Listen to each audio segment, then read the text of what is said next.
Before we start today's sermon, let's take a few moments to worship the Supreme One, the infinitely compassionate One,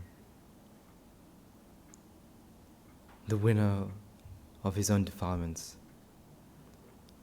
the defeater of Mara, the Lord Buddha. So let's take a few moments to worship him by chanting Namaskara 3 times all together and with me. Namo tassa bhagavato arahato samma sambuddhassa. Namo tassa bhagavato arahato samma sambuddhassa.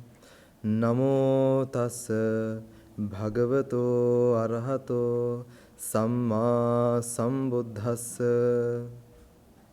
The month of April is a very, very special month, especially for the people of Sri Lanka.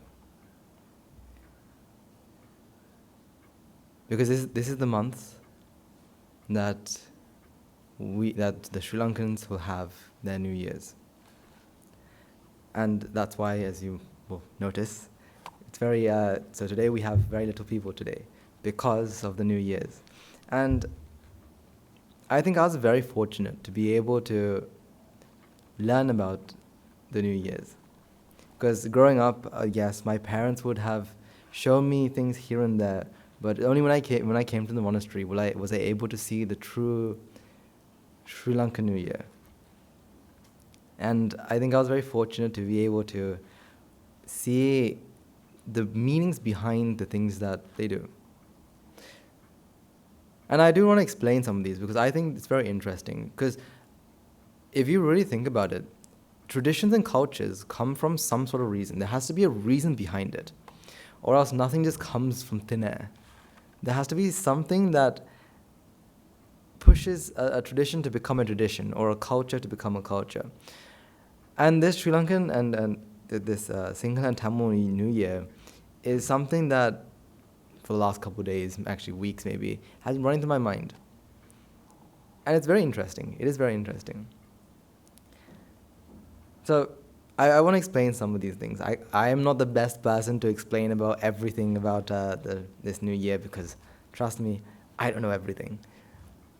But there are some really interesting things, very interesting things that once you look at it and once you look at the deeper meaning, it's really interesting and to understand why, these people in the past did what they did.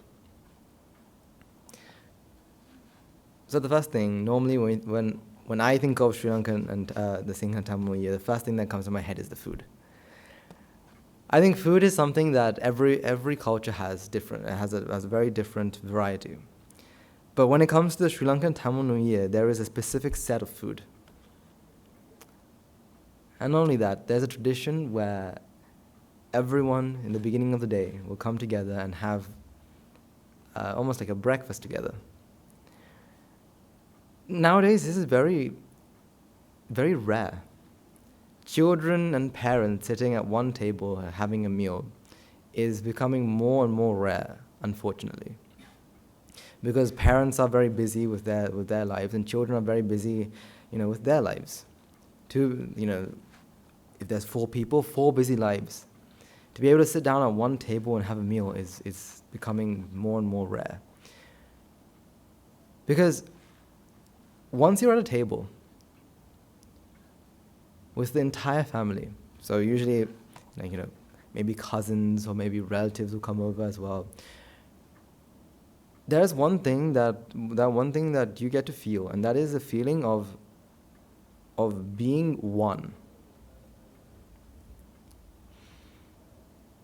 Because when we think about our own lives, we are very busy. We've got very different things to do, right? Some of us have to wake up early in the morning to go to work, whereas others have to wake up early in the morning to go to school.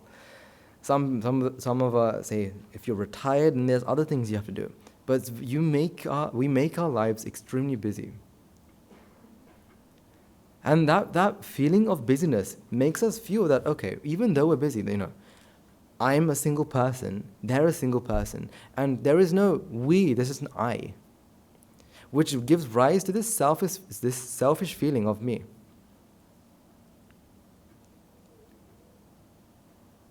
It gives us a selfish feeling of, wait, I'm here, what am I going to get? What am I going to receive? I want something, I want this, I want that. But once you're at a table with more people, now, yes, you can get this feeling of this is my family, but what you have to realize is you are part of a whole. You are just one, you feel that you're one, but you are part of a whole. A bigger group, a bigger community. And then, for example, when you want something, the first thing you do is you check if other people want it as well. You check if, does the person on my left or my right want the same thing? If they do, before you serve yourself, who do you serve? You serve those on either side, or who needs it. Which gives this idea of community. Now, the reason, and that also gives rise to this feeling of giving. Before I eat, I want other people to eat. So it's not giving, I'm going to give part of my meal. No, I'm giving before I even have it myself. I want to give it away. You're giving the best part away. So normally they do a Buddha puja as well, not to forget, which they give the first and foremost portion, the best portion to the Buddha. And then they serve to each other. But the one thing that I remember learning, and I remember my parents doing as well, which I, to this day, are always at awe, is that after they have a meal, the first thing they do is they pack things to give away. To neighbors, to relatives, to anyone, anyone that they can see. Literally, if they see anyone, the first idea is, how can I give this plate of delicious food and dessert away? But that's not the thing that always was something that I really inspired me. But it's what happens after they receive the plate. See, this reminds us of this concept of what you give is what you get. So usually, say, family A will pack something and give to family B. When family B receives the plate, right, they have to give the plate back, right? That's just normal etiquette, right? However, something that, especially in this Sri Lankan New Year, that they always do, is they never give the plate back empty. Because what you give is what you get. So what do? They pack that plate with something else and then give it back. It could be sometimes it may not be a 3-course meal. Maybe it's just a biscuit packet. But they'll make sure that it will never exit, or they'll never return to the hands of the owner empty. Which really makes us think, the people in the past always had this idea. I want to give. I want to help another person, regardless of what I have. Because they'll give, they'll give part of the best thing that they have away. Not thinking, what am I going to get? Not thinking, well, would they, next year, would they give me something better? No, it's just, how can I give? So they never give the plate back empty.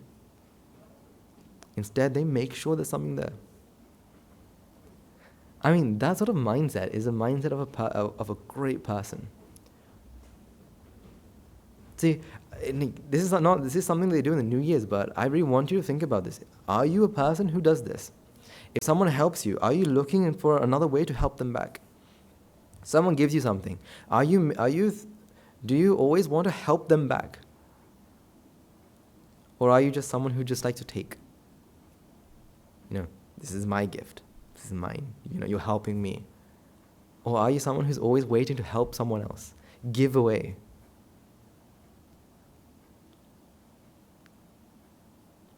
Because there's three sort of people in this world. there's one sort that always wants to take. Always wants to take whatever they can. Whenever they find a chance to take, they take it, right? Second sort of group of people is they share. They share half of their things. But the third sort of people, they're willing to give it all away. If someone needs their help, they don't half give it. They give their maximum effort, regardless of what they'll receive in the end. They may not get a thank you. They may not get, you're a good person. They may even get scolded, but they're willing to help no matter what, no matter the person. See if you have that sort of mindset, willing to help anyone regardless of anything. Because when it comes to helping, there's a feeling that, I'm going to help the people that I like. My friends I help, my parents I help. But there's people that I don't like, there's these so-called enemies of life. People that I don't like, I detest. Those people, I'm helping them by not helping them. But see if you have, these preferences. I like helping these people, but I don't like helping those. Because these people that, I don't know if they're going to shout at me, scream at me. Always trying to protect who? Me. I have to be protected. So I'm going to help the people that I know that's going to enjoy or who's going to appreciate my help. Those who don't appreciate, no, don't want to help. See if you have that sort of mindset. If you do, try to see everyone as the same, and help everyone as you possibly can, regardless. It's very, very easy to help, younger people. When a child comes up to you, it's very easy to come and help them, because you feel that they're vulnerable. But let's say there's a person who is, say, 6'3", really big and muscular, and they ask for your help. You may feel reluctant to help because you think they can help themselves. Why is that? Why do you see a difference between these two? Because in reality, they're both what?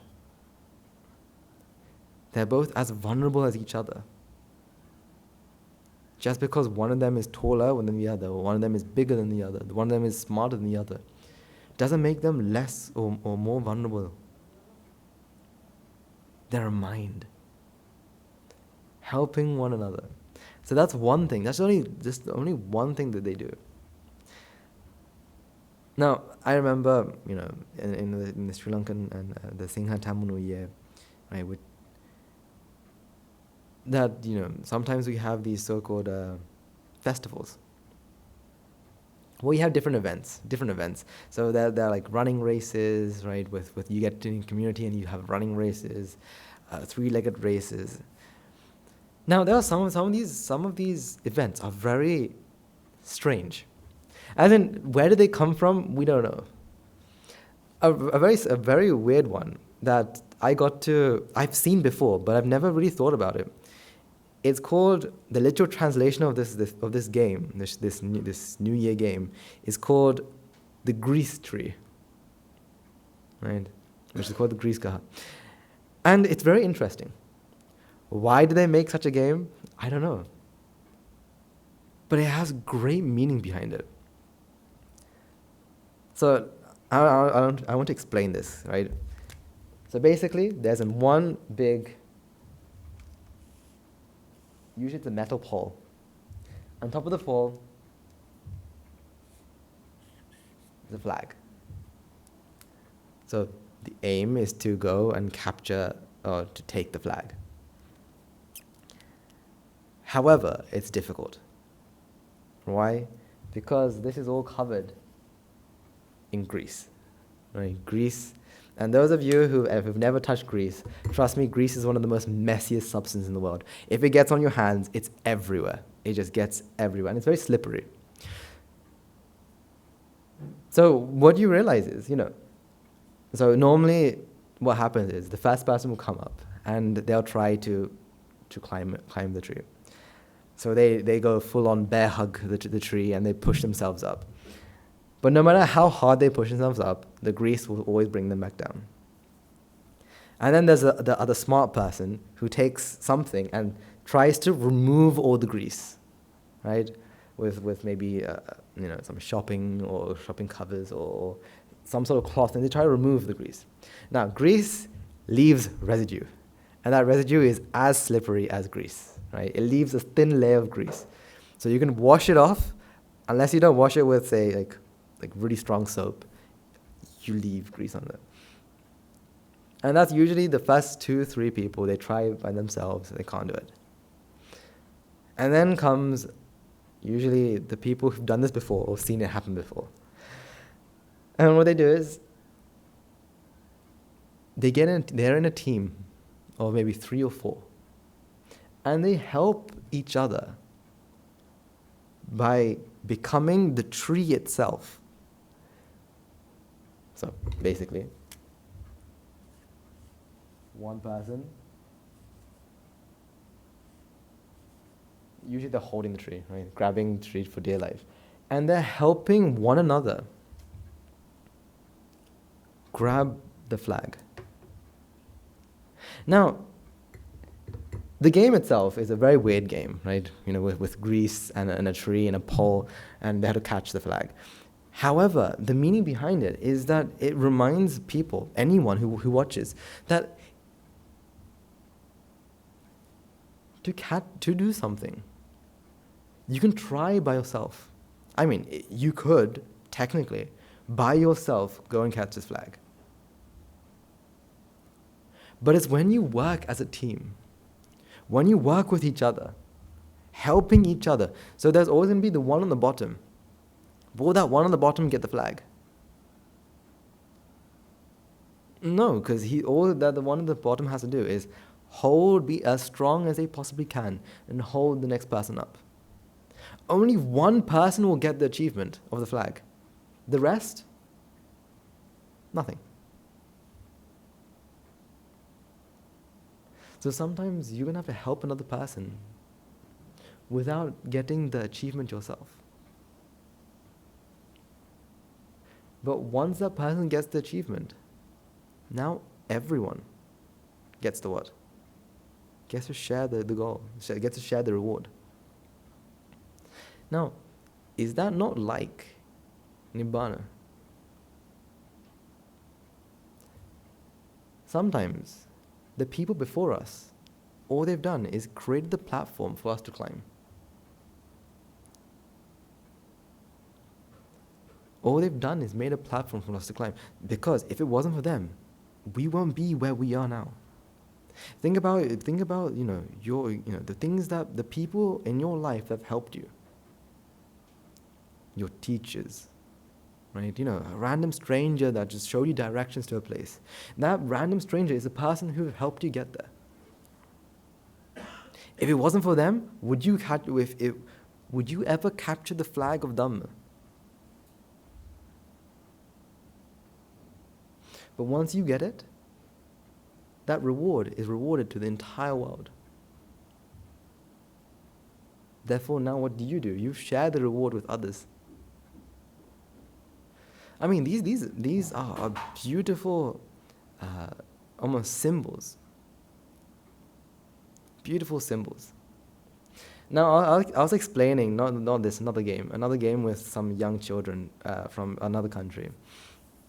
And this is it's called the eating the buns, right? So basically what happens is there's a bun which is suspended with some string, and without using your hands, the winner, the person has to eat the bun, and the winner will be the one who eats the bun the fastest, basically. Now, I remember whenever I was ever able to compete with in these sort of games, I'd be very competitive, right? Like, to the point that I remember every year I've contributed to the bunny scammer. I'd either become first, second, or third. Never anything else. So I was explaining to these children what you have to do, right? The tactics and whatnot. And I was explaining to them that the first thing you have to do is, you have to, without using your hands, try to, take a massive bite, rip it off the string, right? Because when it's on the string, it swings. You have to rip off the swing, the string, and it's usually on a very clean platform, and you can fall down and you can take it off that without using your hands. When I said that, I was like, wait, isn't this what animals do?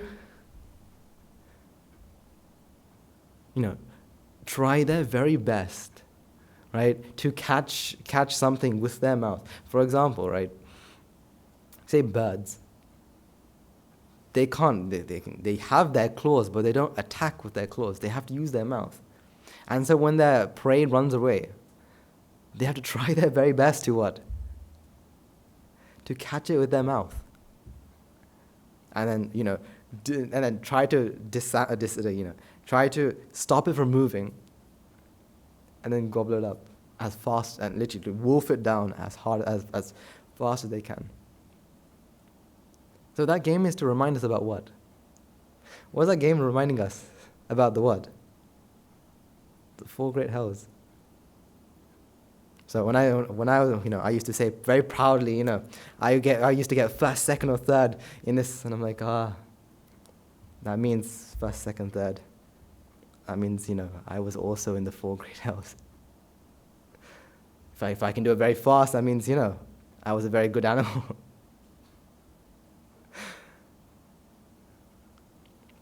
So even these sort of games, they are there to remind us something. Remind us about, some part, and to instill virtues and values, but also remind us. I want to explain one more game which I think is very symbolic and very symbolic towards, towards this path to Nibbana, because the Sinhala Tamil New Year is very intertwined with the Dhamma as well. There are reasons why, and I'll explain one other game, and it's called the Blind Pot. Literal translation: the Blind Pot. It's called Kana Mutti, right? And what this game is, it's like it's a similar game is with piñatas, where you hang a piñata and you're blindfolded and you hit the piñata. But the Sri Lankans play a more extreme version, where we have a clay pot that's suspended, right, from a tree usually.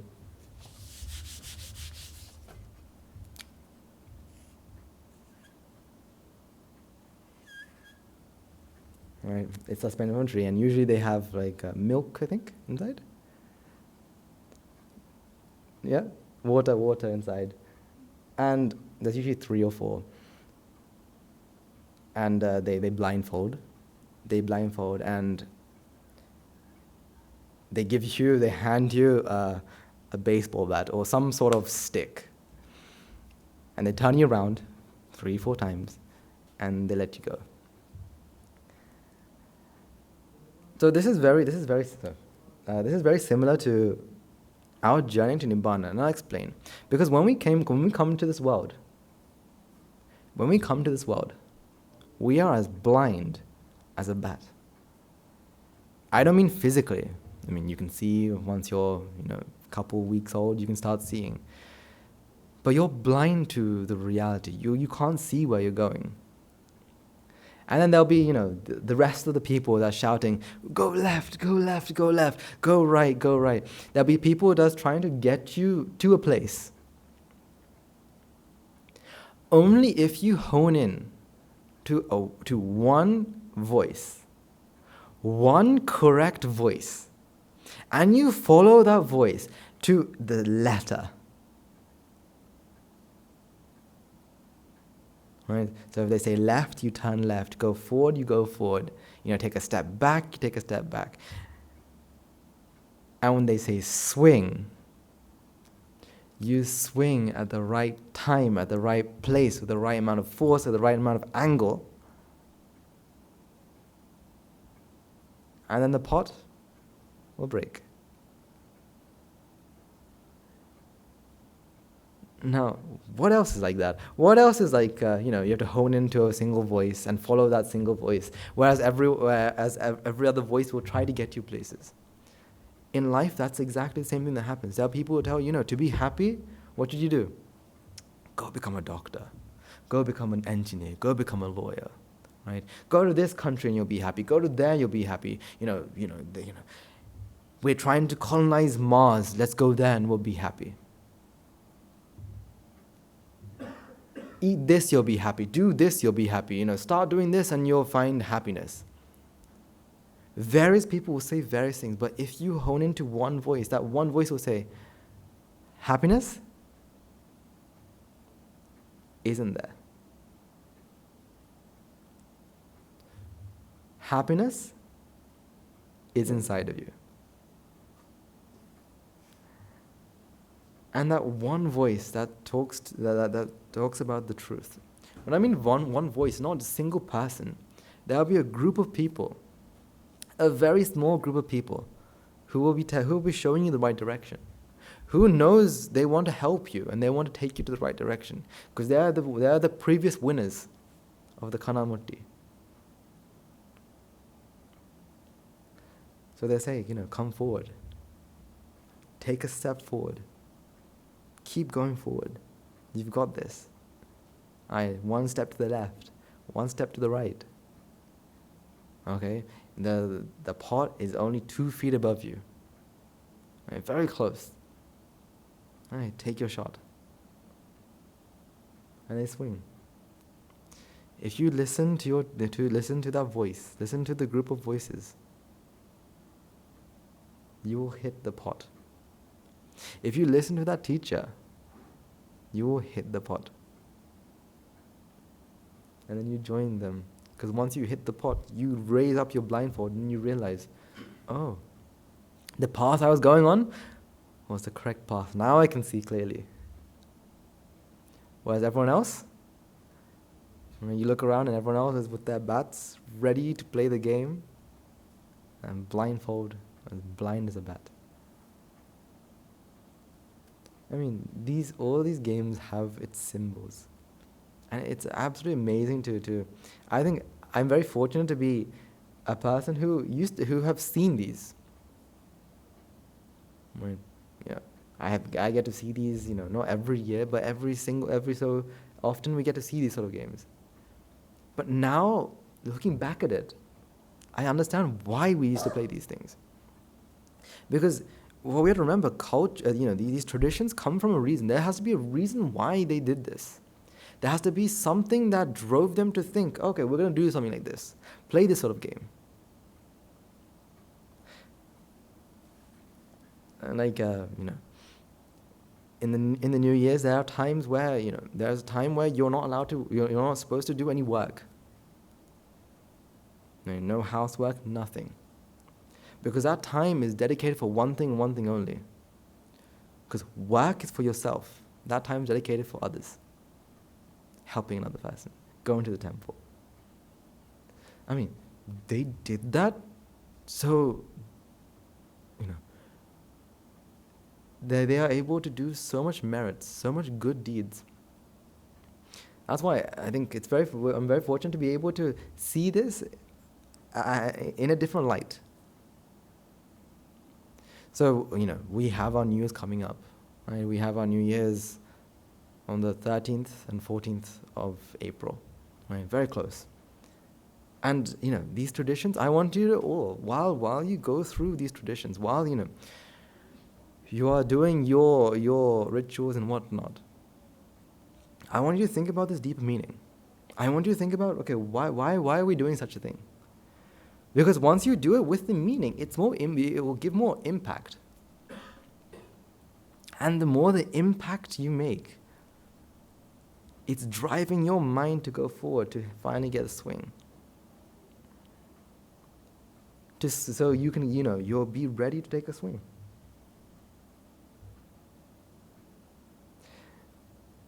You see, the Sri Lankan Tamil New Year is a very interesting time. It's very interesting. Because, again, I wasn't someone who, because growing up in the UK, we won't have everything here, right? Unfortunately not. I wish we did.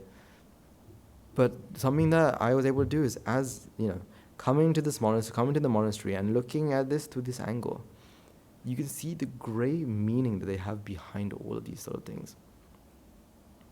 So this is why I really want you, whenever you do, on the 13th and 14th of April, to actually go through every single ritual, but ask yourself, what is its meaning?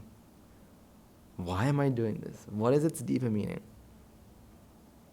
So those of you who will be at the monastery, right, we'll be doing some, not these games, of course, but we'll have the other rituals. Maybe our noble hearts will play these games. But we have to ask ourselves, why are we doing this? We are very fortunate. I think we're very fortunate to be in a time and place where we're able to look at life with a different lens. Through the lens of the Dhamma. We're very lucky. Because now, no matter what you do, you get to see things differently. Colors are all the same. Images are all the same. But the feeling you get is different. The feeling you get is different because you're seeing things you've understood. Right? Or you've understood, or you're beginning to understand how everything is cause and effect, how everything is a manifestation, how everything is like this. And now when you see things, of course you see it as it is. But now you have a feeling that, okay. Although I feel this to be fixed, this is what?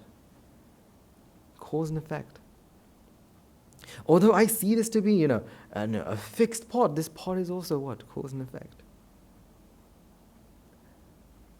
You're now seeing the world in a different light. When you used to see things as a fixed pot and you didn't question this pot, now you're asking, why do I feel this to be fixed? Why do I feel this to be, why do I feel this has a past? Why do I feel this pot has a future? Because does this pot actually have a past? Does this pot actually have a future? No, the pot is a pot at this moment. For example, someone smashes the pot. What breaks? The pot? Is it the pot that breaks?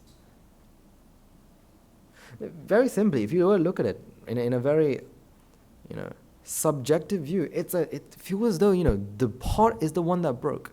The pot broke, and it's a very good pot, it's a very bad pot. Because once you see a pot, you automatically give it labels.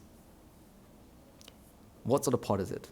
For example, you see this pen, you've already given it a label. It's not just a whiteboard pen to you.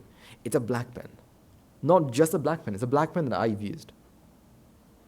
If you used this before, you know this black pen. So you see this and you don't see black pen, you have, you've already given it labels.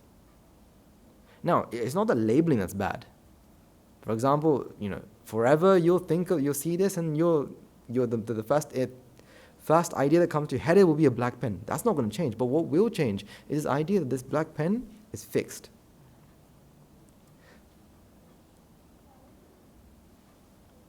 Because if you really think about it, if we were to, someone was to hit this pot and if it was to break, what is it that actually broke?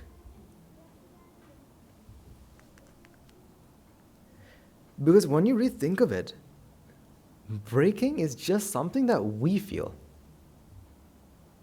For example, right? This is when my artwork is amazing. Wait, let's see if I can.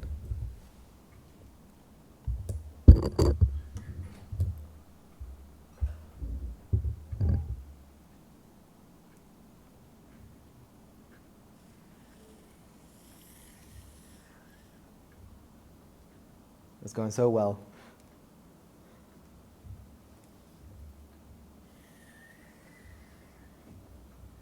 Does that look like a pot? Yeah, good.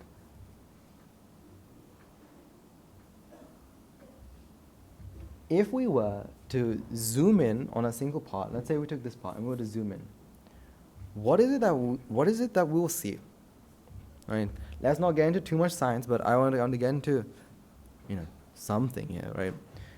What you'll see is, this is the wall, and in this wall you have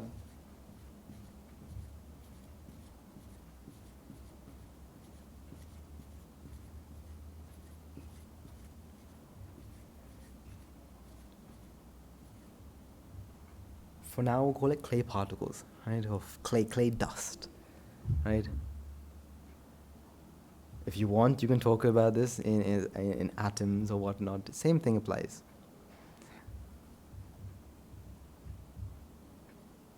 Now, the reason why here we go, we've got a pot here as well, perfect. The reason why this pot is solid is because of what? Because all these things have what with them? There is a force keeping them together, right? Which we lovely call bonds, right? They're bonded to each other. Now, there's bonds between each and every one of these so-called pot dust, or we'll call it clay dust for now, right? Between every clay dust, there's some sort of bond that has been made. That's why it's a solid. Now, we learned this in school, right? We've learned that for something to be a solid, all the particles are very closely packed with each other. Right? If something's liquid, is what? There's some distance and gap, and so it can flow in each other. Something's a gas, it's not connected in any sort of way, and it's whizzing about. So this is a solid. So if I was to, make some connections. Now, this is not scientifically accurate, right? I don't know how many connections one molecule of clay will make, but no.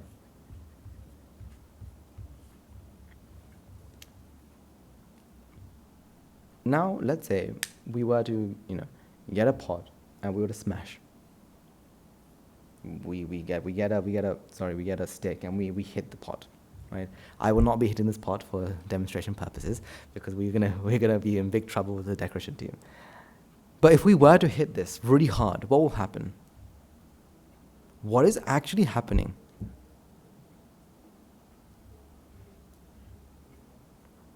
Let's get this, right? This is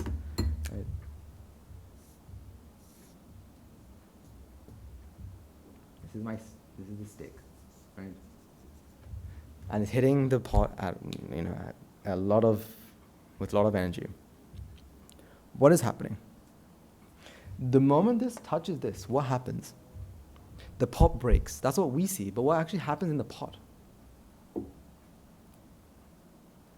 Very simple.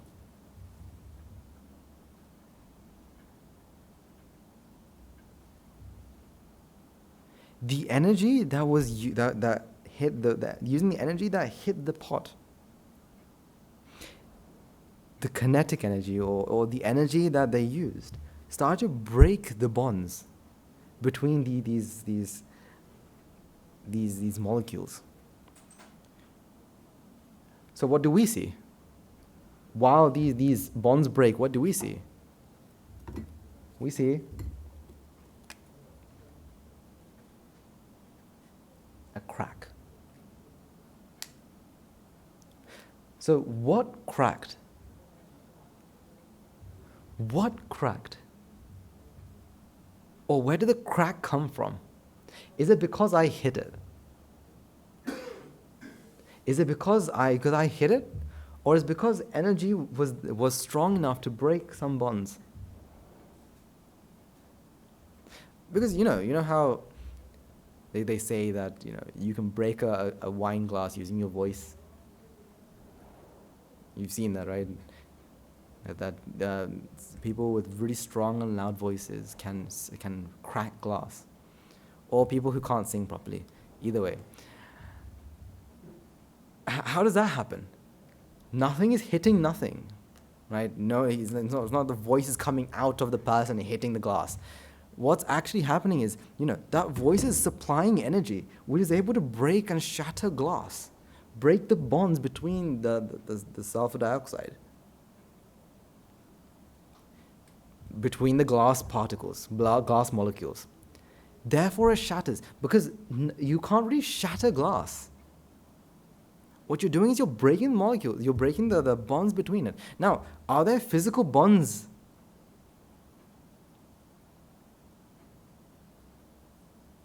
So, am I actually breaking the pot? Okay, I took a stick and I hit the pot. Am I breaking the pot? Or do I feel that I'm breaking the pot? But really, what's happening is molecules are losing their attractive force between each other. Isn't that what's happening? So instead of, you're not breaking anything. All you're doing is you're pulling two things apart. Nothing is broken. Now you can say, well, weren't the bonds broken? But there was no fixed bonds to begin with. We're not going to get into too much chemistry and science because I don't want to go into details. But we know about these sort of bonds that atoms can have with each other. We call it covalent bonds, ionic bonds. But these aren't physical things that are bonded. These are just energies that keep these two together. If you can supply an energy strong enough, now it breaks. So, did the pot actually break? Or did the bonds between these things, did the bonds between these atoms, are they no longer there? Therefore the pot broke. So the reason why we think the pot broke is because in our heads we have one fixed object, this pot. Next time we see the image, it's now broken. You're holding the stick. Now what? I broke pot. Like, for example, have you not seen, sometimes, children get blamed for things that they haven't done. Sometimes all they do is they bump into something, and a random thing falls onto the floor, and they get blamed for breaking it. The reason because is something's broken, and they did something to trigger it. They feel. Therefore, they feel that, okay, because I bumped into this and the AC fell. We don't think because I bumped into this, the AC fell. Because we see these as two separate, or these two mutually exclusive events. Just out of coincidence, did I hit this and that fell? Same thing with this. The hitting is just a way of energy to be transferred. The energy transferred was absorbed by this, breaking which stops these sort of bonds. Therefore, you see it break. Not that I hit, pop, broke. So can children actually break things? Can children break a mother's favorite vase? Or can the vase itself break itself, but the child is just supplied enough energy to break it?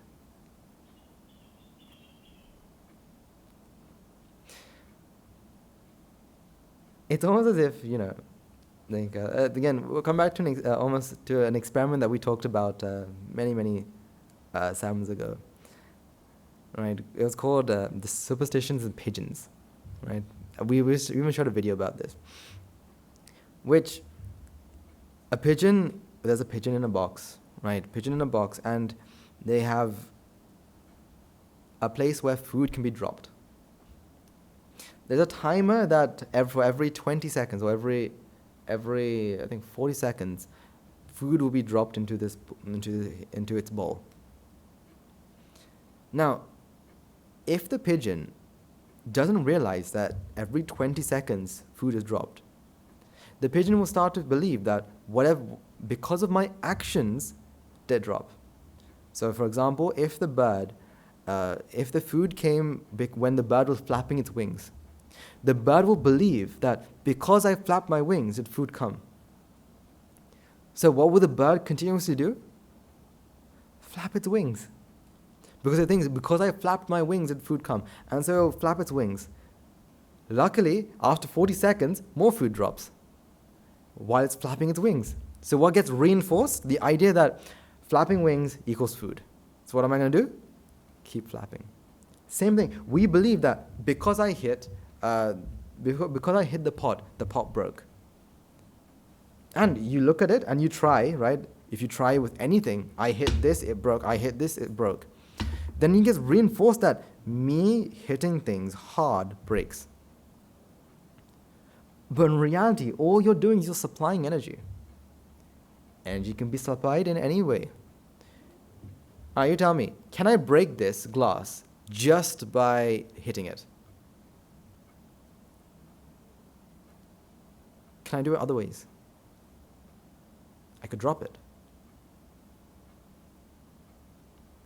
I could, heat this up and then put it into, just heating it up will be enough. It can crack it. I've done that once actually. I didn't know about glass, right? I didn't know that glass, if you heat up glass, it breaks. One day when I came to holiday in Sri Lanka, there was a power cut, right? And my grandmother had given me candles, right, to put around the house. One of my favorite jobs.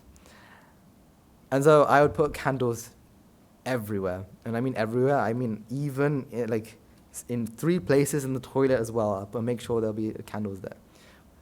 And I remember once there was one glass ledge. And there was a small, it was a glass ledge over the sink in the toilet. So me being very naive, I put a candle on the sink right under the glass. And then I left.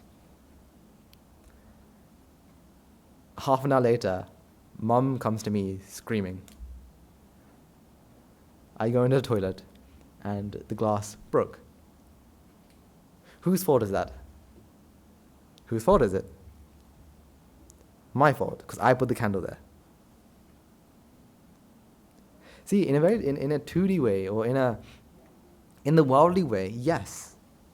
But in reality, no. The candle supplied energy, which broke the bonds of the glass, which made the glass, which separated 2 sections of the so-called glass, which we call breaking. But did the glass actually break? Yes, I did get told off a lot for it. Right. But in reality, right, what happens? It's, breaking isn't something that me or you can do. You can't break anything. So I can break this by just heating it up. I can break this by, semi-heating it and plunging into cold water. That'll break it. There are so many ways to break it because this isn't broken because of me. I can't break this. Breaking can happen if any external force is strong enough to get rid of some bonds. That's what we call breaking. So, for example, you give this, if you were to say, give this to an animal to bite. Some animals can actually bite through this. Humans, maybe not, but some animals can. Because they have enough force to break bonds. But we say we come and we look over, we have an overview of this and we say, oh, you broke the pot because you hit it or you dropped it. I mean, dropping something onto the floor and it breaks. Are you to blame? You can say because I let it go, did it break? But really, you letting it go is just one part of it. You can blame the rest on what? Gravity. But in the big picture, you see that, oh, I dropped the glass broke. Oh no, what are we going to do about that? But in reality, that's not what's happening. That's not what's happening. See, if you can really understand this, your perception of life is different. Because let's say you're walking around and someone drops your phone. Something that you will realize is when people drop their phone, before they touch their phone, where's the first place that they touch? They go, because why? They think, okay, the phone has been dropped. And then they pick it up to see if the screen is cracked or not. But let's say you drop the phone, the screen cracked. If you realize this, you realize, okay, the bonds have broken. The bonds have broken, therefore the screen has been cracked. There is no one to blame here. So now you don't start feeling really sad and upset about this. Instead, you realize, okay, bonds no longer there, therefore cracked. Can I fix bonds? No. So what can I do? Can I use it? Yeah. Is it dangerous? No. So should I be worried? No. But if you were to see it in the other way, see it in the worldly way, you drop phone broken, I should be more careful, I have to put a new tempered glass on it, and I have to protect it. And so, for example, normally when you drop your phone for the first time, for the next 2-3 hours, you're now very protective of it. Right? You make sure it's on the middle of the table. Make sure that nothing's going to happen to it. For the next 2-3 hours. After that, you forget about it, and again you drop it. That's beside the point. But still, you think that it's because of me, or even better, if you had a sibling, or if you had a niece or a nephew that you've given something to, and they drop it. And say, for example, you give them the phone, and they drop the phone. Now you're very hesitant to give the phone again, even after maybe 2-3 years, because you think that they're going to do what? They did what? They broke the phone. Therefore, they're going to do it again. But in reality, what happens?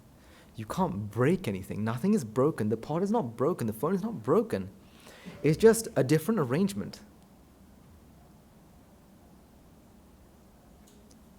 It's not broken, it's just arranged differently. Now these so-called bonds are no longer there.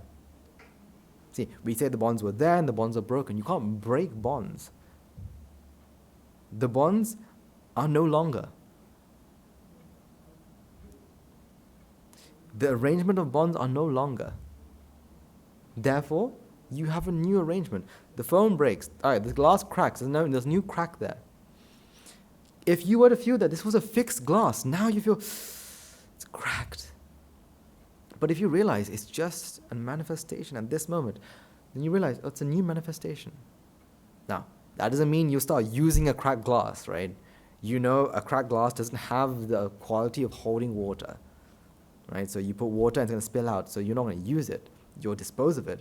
But you're no longer upset, because you realize it's what? Cause and effect. You realize that it's cause and effect. You realize that it's just a different arrangement. So, what can you break? See, when we talk about these sort of things, you have to be very aware. Because there'll be people who use this in the wrong way. Meaning what? I can't break anything. I'm going to drop this because I'm not breaking this. I'm going to push this over. I'm not pushing it. It's not breaking because of me. No, what we have to realize is, there's a reason why this breaks. There's a reason why this breaks. It's because because there's energy supplied, or it has gravitational potential energy. Does it fall and break? It's because this was unstable that it breaks. So, you will be careful. You realize that I don't want to supply the causes for this to break. Not because you want it to be like this, but because, you want to use this. Or, it's not yours. So you can push it over and it will fall down and it will break. But you'll realize it's not me who's breaking it. No one can break it. All they can do is supply energy for a different arrangement.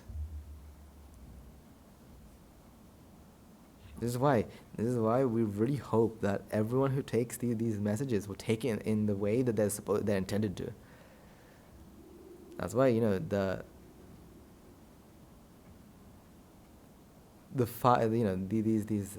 these wrong views, these mithya dustis, those are based on the Dhamma. If you take the Dhamma wrong, you're literally creating a weapon for yourself. That's why they say, the Dhamma is like a snake. Right? If there's a snake, where do you hold the snake? If you hold it anywhere but the head, the snake will attack. Hold it at the head, and you're safe. So take this for what you should use it for. Use it for yourself. That's the thing. With great power comes great responsibility. I mean, this is very powerful if you understand this. But you have to be responsible. Meaning, understand it in reality. Understand reality as it is. So you can't break anything. Nothing can be broken. But then why do I feel it's broken? You feel it to be broken because you feel that this is what? This is a fixed pot. This is a fixed glass. This glass has a past. This glass has a future. See, this is a very good way of measuring or identifying whether you feel something to be fixed. Right? This is almost a rule of thumb. If you feel this to have a past, if you feel this to have a future, then this for you feels fixed.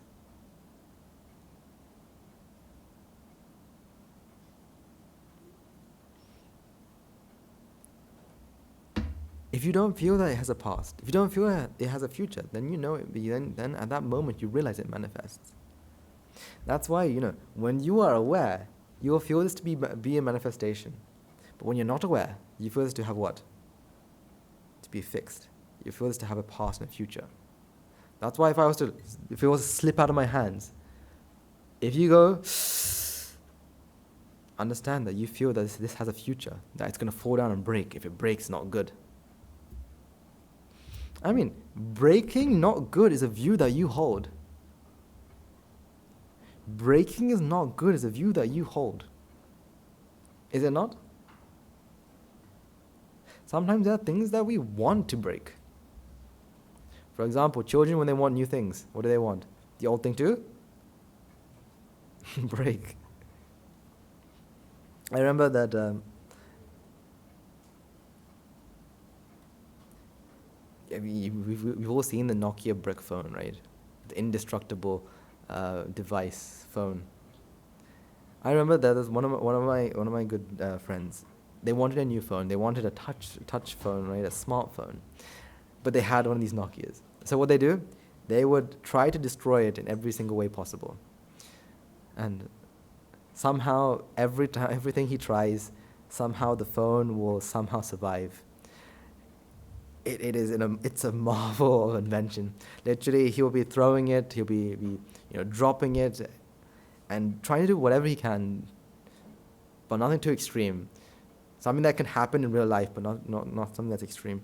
Because he wants a new thing. So for him, the phone breaking is a good thing. And I remember way back, there'll be people who would purposely crack their screens. Because for them, it looks very cool, very good. Now, we can say that, it's very stupid of them to crack a screen, right, because it looks good. But for them, it's something that gives them pleasure. So it's breaking and not breaking is not the issue. Like, for example, I remember there'll be some children who would crack their back, the back of their phone, right? Crack that, and then use highlighters and highlight the crack, so the ink seeps into the cracks, and for them it looks really good and very nice, and they'll show it off to other people. So breaking or not breaking is not an issue.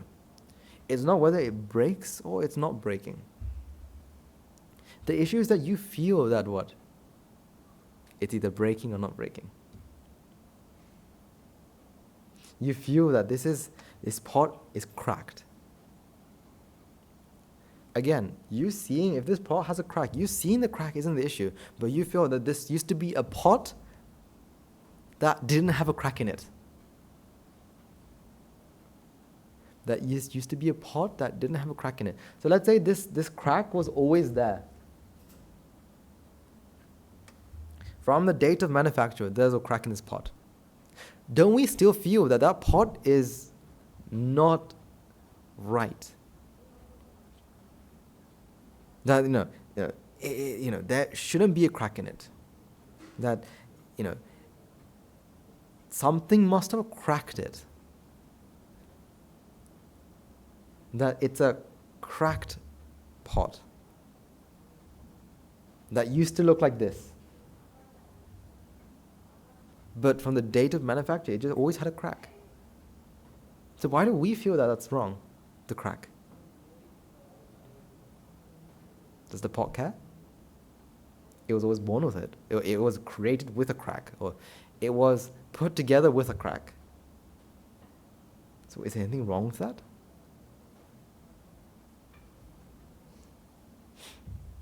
You see, if you come to see this world in the way of manifestations, that this is how it's manifesting now. This is how it's now currently manifesting. Next moment, it's manifesting like this. It's a very wavy crack. Crack like that, right? If you get to see it as a manifestation, and now it's manifested differently. Now it's this massive crack. Now you're not affected by this pot. This pot can no longer affect you. But if you see this to be fixed, now a simple crack can make you feel really, really, really sad. See, it doesn't need to be your pot. This pot doesn't need to be yours. For example, this pot's not yours. But if I was to push this over and it was to fall down, wouldn't we all be really upset? But it's not your pot. Again, it's not because it's yours or not yours. We say the things that belong to me, if that breaks, we'll be unhappy. Not always. Actually, if I was to break something, even you would feel really, really, feel really different about it. It's really uncomfortable. Like last time we talked about, if someone was to fall, you also start to feel, you also feel really they fell down. Even if it's your worst enemy that falls down, you still feel, because it doesn't need, because that doesn't require, this doesn't require to be yours. It doesn't need to be yours for you to be upset. For as long as you feel it to be fixed. For as long as you feel it to be fixed, it is yours. Because when you see this pen, what else is there in your mind? When you see this pen, what else is there in your mind? Nothing. When you are seeing this pen is your world. So if something was to happen to your world, what are you going to feel?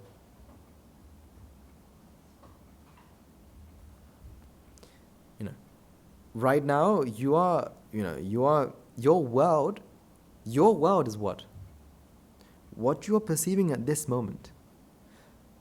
So if you are seeing me, this is your world right now. Because it doesn't matter what happens. Technically, what's going on behind you, it's not your world. You can't perceive it. For example, right now a person just fell over. Does anyone care?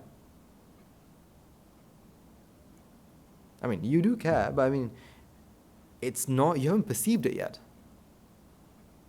For example, there could be a massive fire behind you.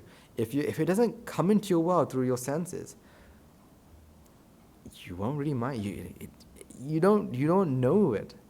You don't really care. So when this comes into your world, this is your world now. Technically, this is who you are. You are the person seeing a red pen. So if I was to break this pen, you are going to become upset. Because that's your what? That's your world. That's your world. See, coming back to this, what we have to understand is this idea of manifestations. We have to really put this idea of manifestations deep and deep into our perceptions. Try to perceive everything you see as a manifestation, which doesn't mean you see it differently. As in, you see pot as pot, but you understand that what? It's a manifestation. You see mic as mic, but you understand it's a manifestation. Because if you see it as a manifestation, now this mic cannot affect you. Sound cannot affect you. Sight cannot affect you. Taste can no longer affect you. Because we're always looking for, the perfect thing. We're always looking for the perfect thing. That's why, when you are eating something, say you're eating cake, you're always comparing that cake with something, aren't you? Let's say for the Sri Lankan New Year's, someone's gonna offer you a chocolate cake. While you eat it, you're not comparing it with something. What are you comparing it with? Your idea of a perfect cake. So, for example, there is when I say cake, what cake comes to your mind? When I say cake, what cake comes to your mind? Probably, it'll be, if you like chocolate cake, it'll be a chocolate cake. If you like, say, coffee cake, it'll be a coffee cake. If it's a carrot cake, it's a carrot cake. Depending on what you like, you get an idea. But if I say chocolate cake, now another idea comes up. Chocolate cake with chocolate icing, with chocolate, chocolate glaze, something. You have an idea. Now if I ask you, where is the best chocolate cake? Now some of you say, at this shop, at that shop. Some of you say, the best chocolate cake is homemade chocolate cake. But if you were to dig it further and further, you have a model, this ideal chocolate cake. My grandmother gave me a chocolate cake. That chocolate cake was the best chocolate cake in my life. Now you're comparing every chocolate cake that you come up against with that. Always comparing. Is this like this? Is this like this? Is this like this? Always in this job of comparing. Always comparing, seeing, is this good? The problem is, if you eat a cake that is better than your model, what happens? If you eat a cake that's better than your model, what happens? Are you infinitely happy? Did you achieve, your life's goal? That's it, full stop? No, now your model gets what? Updated.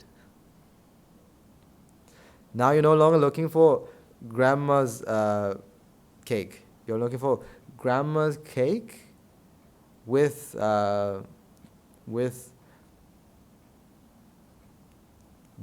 butter icing. I don't know.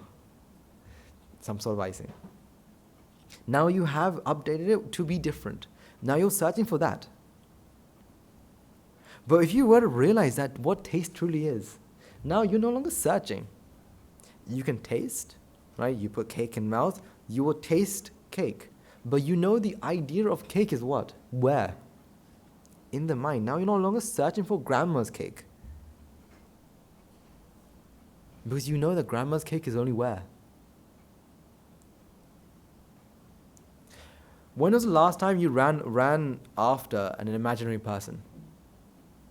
When was the last time you ran after an imaginary person? Do you? Yeah, children, growing up, some children, they have imaginary friends. I remember my little sister used to have an imaginary friend, and we used to make fun of this. But it's something that's very normal for children to do. If they want, they'll be playing or they'll be thinking about this imaginary friend who can do amazing things, right? Fly, can teleport or whatever. Would you run after an imaginary friend? An imaginary person? The person doesn't exist, but you're just running after them. You wouldn't, because you know that it's just something that's made in the mind. You know that it is just it's just something that is manifested in the mind according to the causes. So it is, it's not imaginary, but it is imaginary. In the sense that it's made in the mind. So why are you running after grandma's chocolate cake if grandma's chocolate cake is in your mind?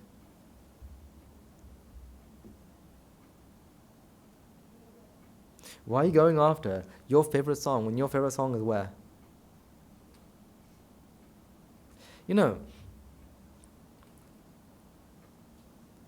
Can't you play your favorite song in the exact way you heard it in your mind? Can't you play, let's say your favorite song, let's take a very old one that we all know. Let's say,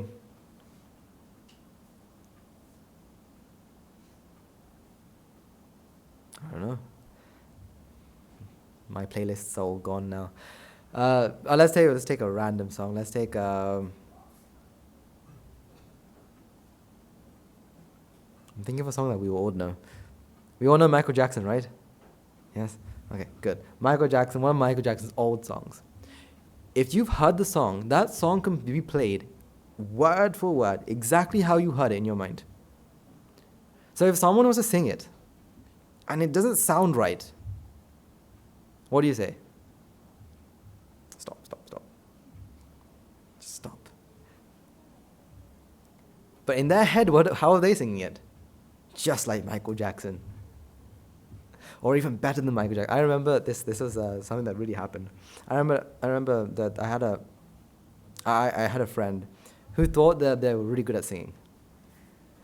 Those are the worst sort of friends. They thought that they're very good at singing. So every moment they'll be singing something, and literally when they sing, like dogs start to howl, right? Cats will run miles away, right?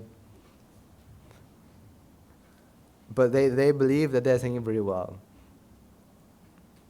But the reason why we don't like it is because we're comparing it with what? With the original. If it's the same as the original, we think, oh, they're really good singers. If it's worse than it, we don't like listening to it. We may listen to it out of sympathy, but we don't listen to it out of joy. But if it's better, now what? You update this version, and you're like, oh, the way they finished it was really cool, really good, really amazing. Now, when you listen to the original, you think, I wish they ended like this.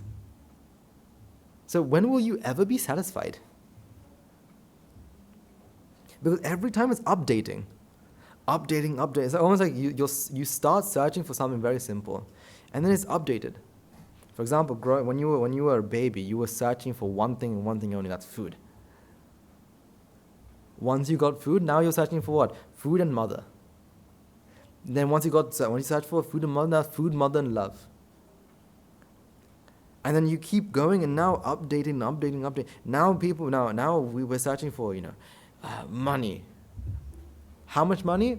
You'll say first, if you remember, the first time you went to a job and you had the idea, I just want to make, say, 2,000 pounds so I can buy this. Once you get 2,000, what do you think? Just 4,000.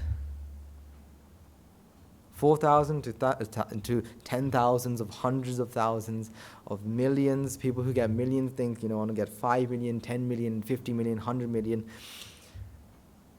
And then billions. And then billions not enough because, billion is not a limit. So billions, 2 billions, 4 billions, 15 billions, 20 billion, 100 billion, then, trillion, quintillion, and on, because it's always updating. So when can man be satisfied? When can man be satisfied? Okay, I eat chocolate today. If it's good chocolate, update. I remember,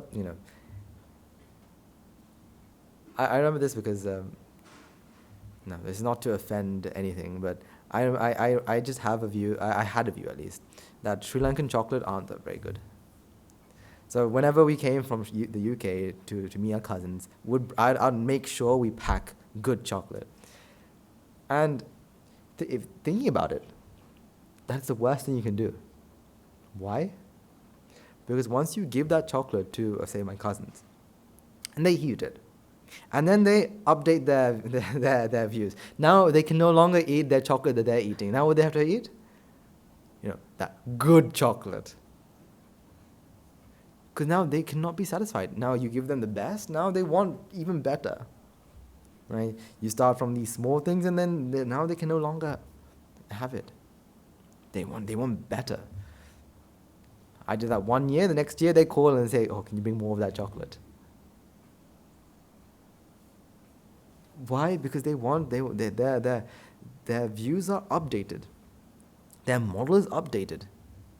Update. See, when you relieve yourself from this pressure, right? When you relieve yourself from vexation and you get this feeling of pleasure, you are updating the views that you have.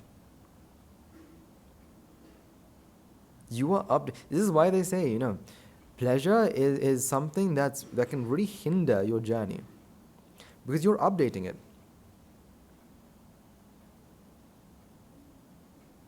So, for example, you are having cake. You're eating cake.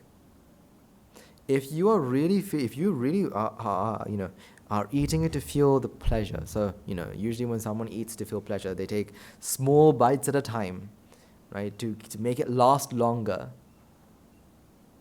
Right? To make it last longer, so they can live every moment in this ecstasy of eating this cake.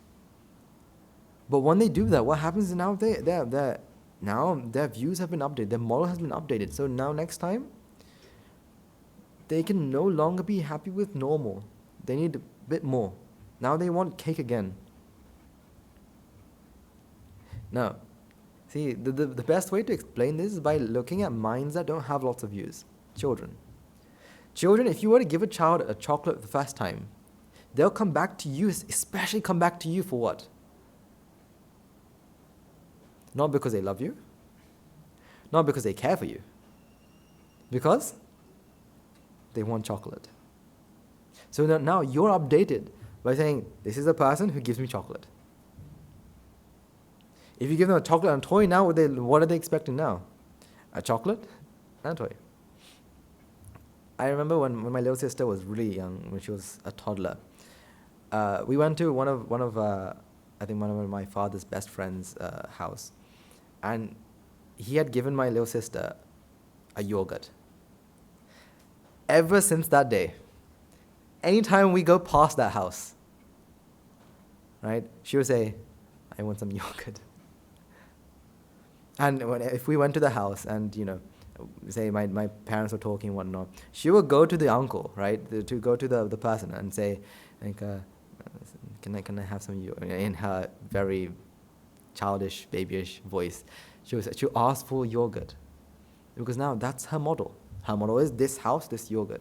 Now we also have that. When you go past a certain shop, don't you feel the need to go inside? Don't you feel the need to go inside? Just, you're not going to buy anything, but you're just going to go inside. That's what you say before you go inside, and you come out with bags full of stuff. Beside the point. But we've made this model. If I go here, I'm going to have this. Like there are people who, if I'm going to go shopping, I need to have milkshake. And so shopping equals milkshake. Now their model has shopping to be milkshake, with milkshake. So these are models that we make for ourselves. Now, the problem with this is we can never be satisfied. By satisfying these models, can only make these models Worse. Worse in the sense that it updates. Now, this is not me saying, from today onwards, let's go all the way to the basics. Let's not have any good food. Let's not have any good places to stay. Let's go back to the Stone Age, right? Where we sleep on stones. No, I'm not saying that. What I'm saying is be really, really aware. Whenever you feel pleasure, understand that something's being updated. Now, it's not me going against pleasure, because pleasure is something that's part of the mind. Anytime you feel vexation, if you are relieved, you feel what? You feel pleasure. You can't stop that. But be aware, whenever you feel pleasure, that something's being updated.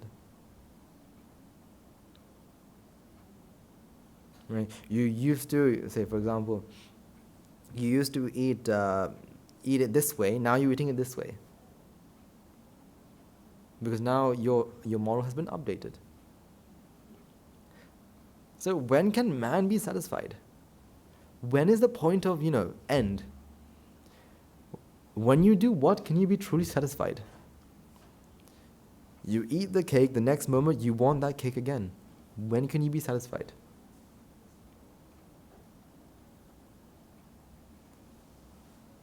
See, this is why the Buddha says, going to the full extreme and indulging yourselves in absolute luxury is a hindrance. But going to the extreme and having nothing is also what? A hindrance.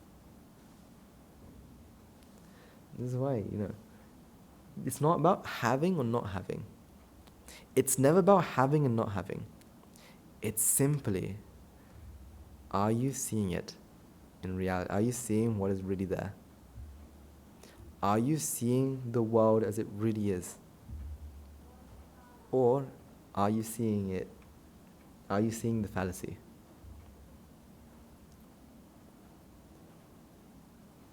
See, you have to come to your senses. And come to your senses and see the world for what it truly is. Right? So, we have the New Year's coming up. Those of you who will be at home and enjoy and when you're with your family doing all these rituals and whatnot, do it. But be try to see the reality of it. Right? Those of you who are in the monastery, when we do our rituals, you also what? See if you can see the reality. While you do everything, see the reality of it. When you're talking, when you're walking, when you're reading, when you are, eating, sleeping, or when you are going to sleep at least. Of course, you can't think about it when you're sleeping, but when you're going to sleep, at least see it for what it truly is. See the world for what it truly is. Because if you don't, your models will just be updated. And now you are gonna see it's a trap. It is a trap. It is one of the most vicious traps that there can ever be. Because you have a view.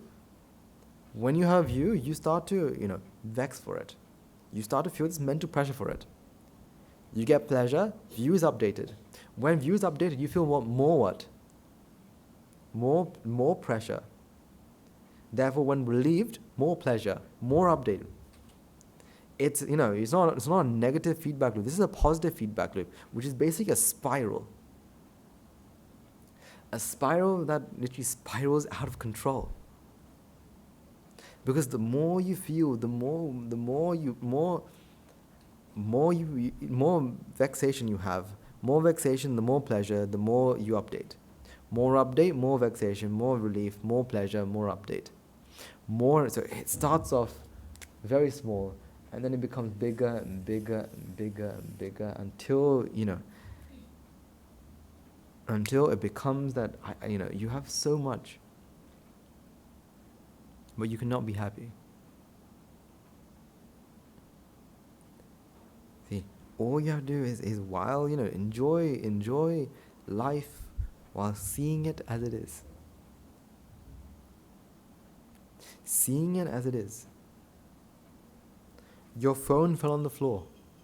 When you pick it up, see it for what it truly is. The chair that you're on broke. See it for what it truly is. Did the chair break? Did the phone break?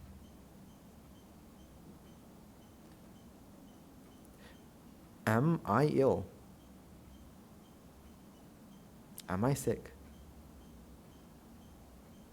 If I'm not sick, then what is truly happening? I've got a cough. Am I the one with the cough?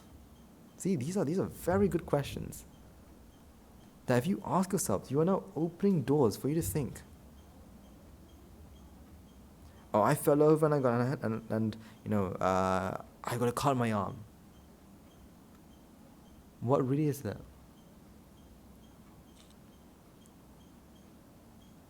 Did I cut my arm?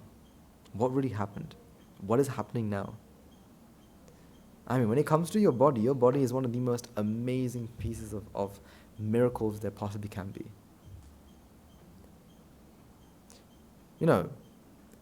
The body is really mad at you for feeling that you're in control. Because the body does so much. And you do, literally, the body does everything. And what you do is you just claim. And say, oh, that's me. I did that. The body does so much. Right? Whenever you get a cut, it heals. And then when someone asks you, oh, your injuries have healed, right? Yeah, I know. I did that.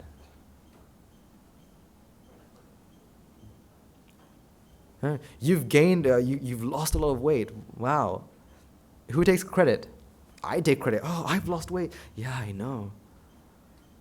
When your body is the one that tried its very maximum to do its very best to keep you alive, but you take the credit and say, oh, it's because of me am I still alive.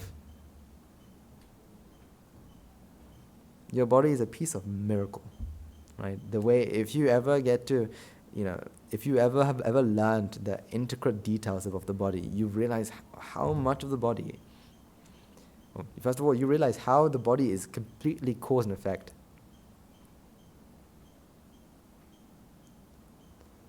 And all we do is we take credit for it. So whenever something happens to your body, ask yourself, what is actually happening? Now, you don't need to know science for this. I've had lots of people come and ask and say, to attain Nibbana, do we need science? No. You don't need science. The reason why we talk about science is because science is very close to the understanding of anicca. Not because you need science to understand anicca. If you understand anicca, you understand science. It's that way. If you understand cause and effect, you understand science. Not if you understand science, you can understand cause and effect. That's why, 7-year-olds in the time of the Buddha attained Nibbana, did they know about particles? Did they know about elements? No, they just knew that, when causes come together, you have a manifestation. You have an effect. That's all they knew. So you don't need science. You don't need to be, really, really smart or intelligent. All you have to know is, everything in the world is cause and effect. Why am I doing what I'm doing? Wisdom is one part. Wisdom is only one cause for Nibbana. Determination is another.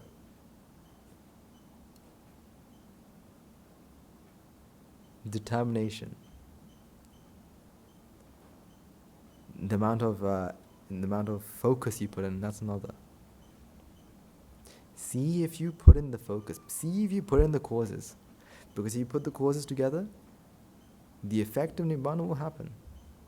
You don't need to be the smartest person on earth to understand this. All you need is you need the determination. And you need the merits. That's why, that's why we started off by asking, do you have the mentality of whenever someone helps you, do you want to help them back? Do you find any way you can help them back? If you do, then you have the mentality of getting lots of merits.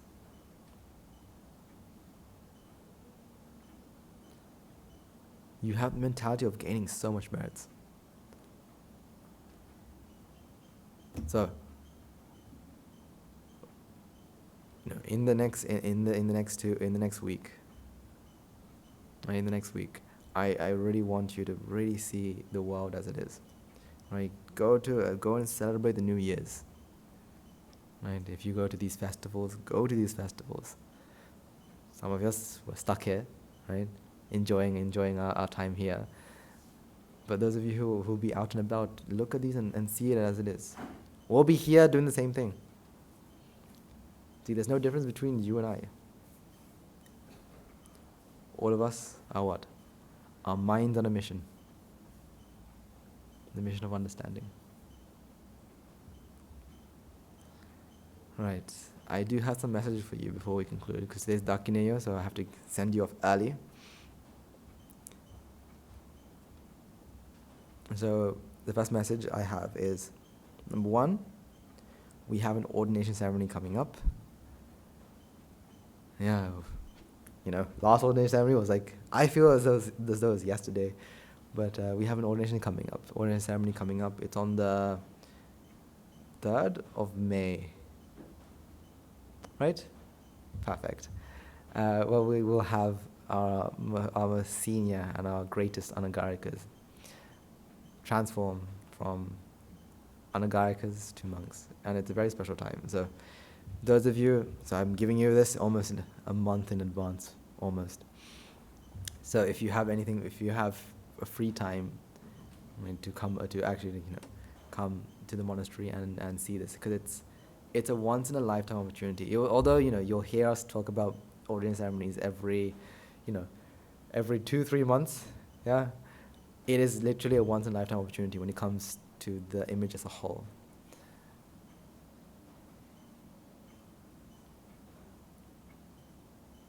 Yeah, so those of you who can, please do come, right?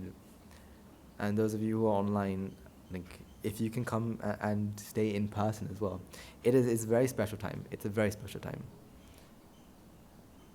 and especially a time where you can bless these anagarikas as they take steps forward, because they need all the help they can get to join one of the most greatest lineages in the world. And also we have the Hisatel Gavim, so oil anointing ceremony, which is on the 16th at the monastery. So that's also a part of the Sri Lankan the Sinhala Tamil New Year. If you're able to, we have no choice. But if you are able to, please do come and do this, because it's a time where that everyone comes together, and what happens is basically the Swaminathas will put an oil onto your head. Now they say that it has health benefits and whatnot as well, because anyway, these oils are made from very natural sources, like fruits and plants and leaves and whatnot. Again, I'm not the best person to talk about this. I have no idea. I really wish I did. I really wish I do learn about all these amazing parts of these things about medicines and whatnot, Ayurvedic medicines and whatnot. But it's just not in my. I just don't know about this yet, but I will one day. But they say they have lots of health benefits and whatnot. So it's number one, it's very good for your health. Number two, it's very good for your path nibbana. Because I remember one year, we had 3 monks putting on 3 different oils, and I remember one year, Guru Handru would say Ragin Niveva, right? Amasanaikandru would say Dveshigim Niveva, right? Third monk, Arakanaikandru, would say Mohugin Niveva, which is basically, may you be free from desire, may you be free from aversion, may you be free from a delusion. And that's what they wished for, I think, every single person that went by. And I think that was stood there for many, many hours. wishing and blessing each and every one of us, which is absolutely amazing. So please do come, right? It's on the 16th of April, which is in only a couple of days. Let's take a few moments to transfer the merits we've acquired by making offerings to the infinite virtues of the Noble Triple Gem, chanting Piris, Lucent Dharma, negating various meritorious deeds today, first and foremost. Let's remind ourselves how incredibly fortunate we are to be in receipt of the Lord Buddha's teachings. And with immense gratitude, let's transfer the merits of the Bhikshu, Bhikshunis, Upasakas, Upasakas, who since time immemorial have protected and preserved the sublime teaching of the Buddha and passed it down to a generation of the noble lineage in the form of the Tripitaka, which is thankfully available to us today to study, to understand, and to comprehend Dhamma. Lord, take one transfer merits to members of the Mahasangha present throughout the world, including all the chief prelates of all the chapters, who have dedicated their lives to no path and committed themselves to betterment of all sentient beings. Let's not forget, among them will be the monks and nuns resident in local temples and nunneries, who have always been by your side, through thick and thin, come rain or shine. Let's all take one transfer merits to Guru Sanananse, as well as all the other monks resident at the monastery, as well as the Anagarikas and Garikas attached to the monastery. Let's take one transfer merits and express our gratitude to those who made great effort to disseminate the teaching of the Buddha, be that by translating sermons, share them out to others, inviting others to join them. May the power of the merits, if any of them born on the wolf plains, may they redeem themselves and be born in bliss plain. May by the power of the merits, may they abstain from unmeritorious deeds, fulfill the meritorious deeds, fulfill the noble footpath, and attain the supreme bliss of Nibbana. Sadhu, sadhu, sadhu. So take one transfer merits that we require to our devotees, friends of the monastery, for sake of merits. Continue to sustain the Mahasangha. This includes every one of you who have contributed to the construction of the monastery, those of you who provide the Mahasangha with shelter, alms, and medicines, as well as those who pass on their know-how and their well wishes. May the power of the merits, may they abstain from unmeritorious deeds, fulfill the meritorious deeds, fulfill the noble footpath, and attain the supreme bliss of Nibbana. Sadhu, sadhu, sadhu. So take one chance of merits. To our mothers, fathers, husbands, wives, brothers and sisters, sons and daughters, grandparents, uncles, aunts, cousins, nephews, and nieces, our elders, friends and acquaintances, employees, and to all those who have helped us, supported us, assisted us in any shape or form. By the power of these merits, may they be healed in physical and mental ailments, may they overcome any obstacles in their spiritual progress, may they abstain from unmeritorious deeds, fulfill the meritorious deeds, fulfill the noble footpath, and attain the supreme bliss of Nibbana. Sadhu, sadhu, sadhu. Let's all take one chance of merits to the Devas, Brahmas, spirits, demons, primarily the Sakadeva, as well as numerous gods and deities, who are committed to protect and fulfill the sum of the Sasana. As well as take one transfer merits to our God and deities who keep watchful over us and keep us out of harm's way. May the power of these merits, may they prosper in divine power and wisdom. May they abstain from unmeritorious deeds, fulfill the meritorious deeds, fulfill the noble footpath, and attain the supreme bliss Nibbana. Sadhu, sadhu, sadhu. Take one transfer merits to our ancestors who predeceased us, to all the been friends and family to us in this even long journey in samsara. Let's all take one transfer merits to all the armed forces as well as the police force who have sacrificed their lives to protect the peace and harmony of our nation. May all those lost life in the war be the friend of foe. Rejoice in the merits of quite a day. Also take one transfer merits to all those who lost their lives in natural calamities such as tsunamis, earthquakes, long-time pandemics, reminding ourselves among them will be those who have been friends and family to us in this long journey in samsara. May by the power of the merits, if any have been born in the earth plains, may they redeem themselves and be born in blessed plain. May by the power of the merits, may they abstain from the meritorious deeds, fulfill the meritorious deeds, fulfill the noble footpath, and attain supreme bliss in Nibbana. Sadhu, sadhu, sadhu. And finally, it's all resolved, making the power and blessing for all the merits acquired throughout the day. We've been to witness the event of many hundreds of thousands of Arahat Mahinvases in this blessed land. And finally, with the power of all the merits we've acquired throughout the day, you and I and everyone who made the program a success become an Aritanvase or Arhat Mahinvase in the very life and the era of the Gautama Supreme Buddha itself. Sadhu, sadhu, sadhu. May the blessing of the Triple Gem be with you all. The Mahasangha now transfer the blessing to you.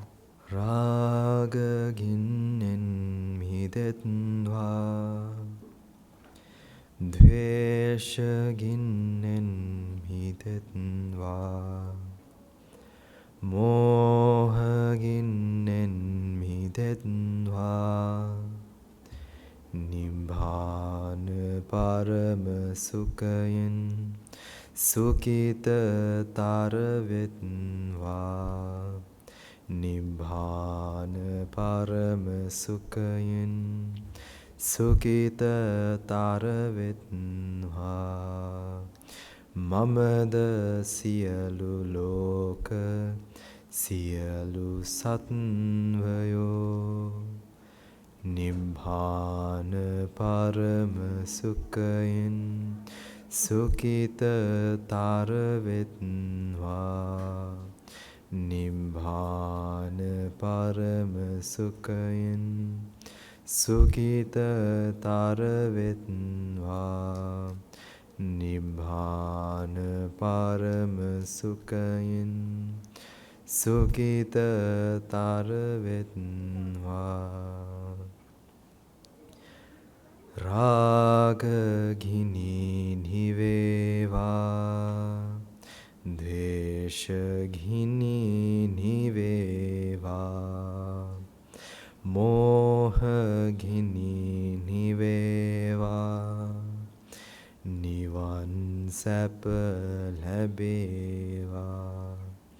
නිවන් සැප ලැබේවා. නිවන් සැප ලැබේවා. තුන්වන්ගේ සුවිසි අනන්ත මහා ගුණ බලෙන් සියලු ලෝක සියලු සත්වයෝම නිබ්බාන පරම සුඛයෙන් සුඛිත වෙත්වා.